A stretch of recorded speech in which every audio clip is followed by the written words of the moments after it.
இந்திய அரசியலமைப்பின் சரத்து 19 வந்து நமக்கு 6 வகையான உரிமைகளை வழங்கியுள்ளது.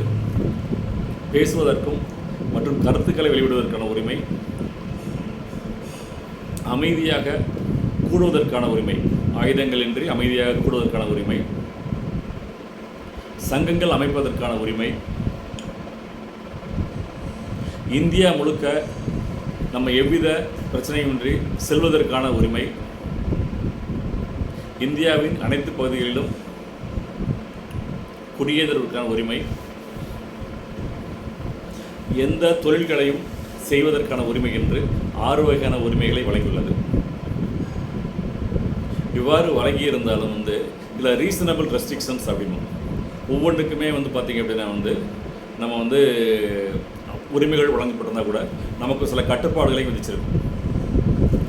19 ஒன்று சொல்லுவோம் அப்படின்னா இதில் பேசுவதற்கும் கருத்துக்களை வெளியிடுவதற்கான உரிமை. இதில் நம்ம விருப்பப்பட்ட எல்லாத்தையும் பேச முடியாது. நம்ம பேசுகிற ஒன்று என்னென்னா நாட்டில் சட்ட ஒழுங்கை பாதிக்காமல் இருக்கணும், மத கலவரத்தை ஏற்படுத்தாமல் இருக்கணும். இந்த மாதிரியான பிரச்சனைகள் ஏற்படாத அளவுக்கு நம்ம பார்த்துக்கிறணும்.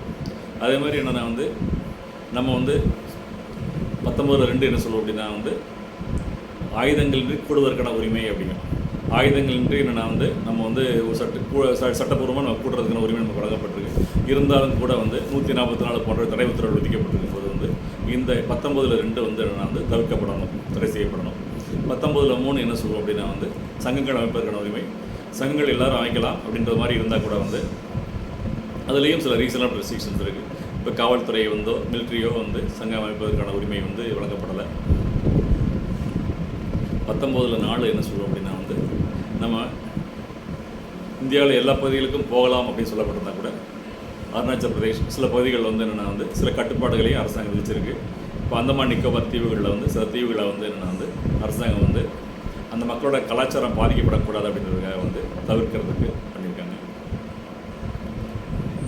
எந்த இடத்துலையும் போய் வேலை செய்யலாம் அப்படிங்க. 19(5) என்ன சொல்லுவோம் அப்படின்னா எந்த இடங்கள்லையும் போயிட்டுன்னா குடியேறுவதற்கான உரிமை அப்படிங்க.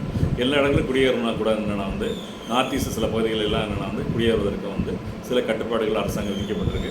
19(6) என்ன சொல்லுவோம் அப்படின்னா எல்லா இடங்கள்லையும் என்னென்னா எல்லா தொழில்களையும் செய்யலாம் அப்படிங்க. எல்லா தொழில்களையும் செஞ்சால் கூட அதற்கான படிப்பு, கல்வி தகுதி போன்றவை அரசாங்கம் நிர்ணயிச்சிருக்கு. அதன்படி நம்ம செய்ய வேண்டும்.